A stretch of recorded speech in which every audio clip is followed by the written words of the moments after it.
دوای 4 ساڵ لە تەواوبوونی پرۆژەی سایلۆی گەرمیان ئەم ساڵ بۆ یەکەم جار گەرمی جوتیارانی سنوورەکە خراە گەنجینەکانی سایلۆکەوە.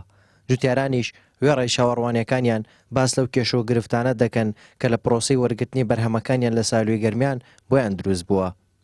وڵا ئەمە کێشەکەمان هەموو ساڵی ئەم کێشەیەمان هەیە. کێشەکەی ئێمە ئەوە تانی ئێمە گەرمیان منتیقێکی گەرمەسیێرە گەرمە.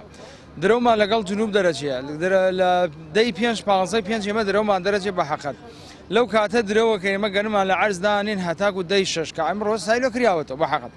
لەم مەسافەی 25 ڕۆژە مانگە ئەم گەرمەدانین سپی لێدا مەڕە لێدا کە ئەتێرین بۆ سایلۆ کێش و گرگرفتێکی زۆرمان بۆ دروستە بێت.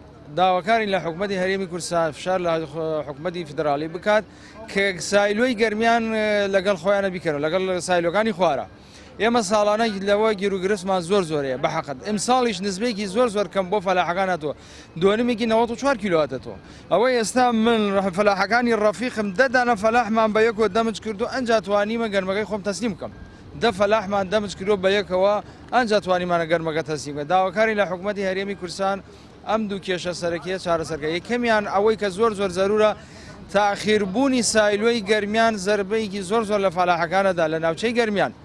وڵی کێشەکان زۆرن برا جوانەکەم. کێشەکان هەر لە سایلەوە ئێمە دەست پێ بکەین درەنگکردنەوەی سایلۆیە بەبێ باید دەی مانگ بکرێتەوە ئیمڕۆ 12 مانگە هەتا ئێستا ئمڕۆ پرۆسەکە بەڕێوەچی و هەستەکەم پرۆسەکەش لەواچێت تۆ زیێخاوی پێوە دیار بێت هێشتا نەکەوتۆ سەر ئەو ڕێڕەوەی کە بەدڵی ئێمەی جوتیار بێت لەبەرەوەی لەواچێت نەوەکو ڕۆژێک چەند سەعاتێکیش بۆ ئێمەی جوتیار زۆرین بێت لە کۆتاییە لەبەرەوەی تا بتوانین شتێکی زیاتر تەسلیمکەین و لەسەرمان کەمتر بکەوێت.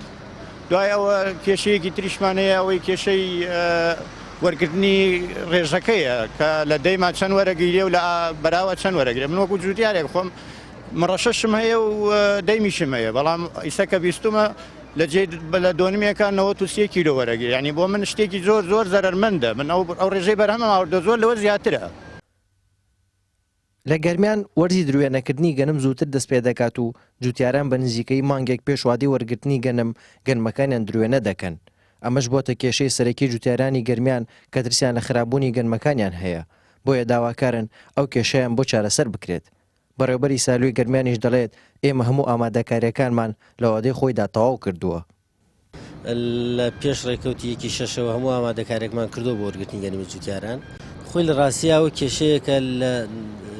کێشەیەکە لە گەرمیانە بە تایبەت زۆر زەختە لە تا ناوچەکانیکە چونکە ناوچەی گەرمیانەکو بەهۆی گەرمیەکەیەوە دروێنە لە ئێمە زۆر زوو دەستی پێەکە لە دەی 5 دروێنەی گەرم لە ئێمە دەستی پێەکە بەڵام سایلۆکان ساڵانە لە یەکی شەشەکرێنەوە و ئەم ساڵ سەربارێکی شەشوا بوو بە 12 دەستی پێ کردووە و ساڵانە کە لەیەکی 6 دەستی پێکرێمە هەر درەنگ بوو بۆ ئێمە وەکو گەرمیان چونکە خەڵک گەرمەکەی دروێناکەەوە بۆ ئەو کێشەیە قسەمان لەگەڵ بەغا کردو داواکاریشمان کردو بەڵام بە شێوەیەکە کە ئەوان تەعامل لەگەڵ هەموو هەرێمی کوردستانە بە یەک پاکێجەکەن هەموو هەرێمی کوردستان لە یەک ڕێکەوتە دەسەکەن بە وەرگرتنی گەرم لە سایلۆکانە سەبارەت بەو 12 ڕۆژەیش کە ئەم ساڵ تاخیر بووە لە ڕاستی ئێمە چاوەڕێ بووین ئامادە بووین بەڵام لیژنەیەکەی پێوتی لیژنەی کۆنتترۆڵی خەپانەکان لە وەزارەتی تیجاری عێراقیەوە دێت نەگەشت بۆ سایلێمە ئەم شەو درنگانێکی شەو گەشت ئێرە و کارەکانی تەواو کردو و ئێمە ئەمڕۆ دەستمان کردو بۆ وەرگرتنی گەرمی جوتیارە.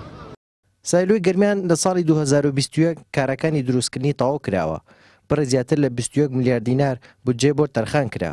سایلۆکە توانای کۆگاکردنی 40,000 تۆن گەرمی هەیە بۆ ئەم ساڵیش کە یەکەم جارە گەرمی جوتیاران لە سایلۆکە وەربگیرێت 39,500 تەن دیاری کراوە بۆ ئەوەی لە جوتیاران وەربگیرێت.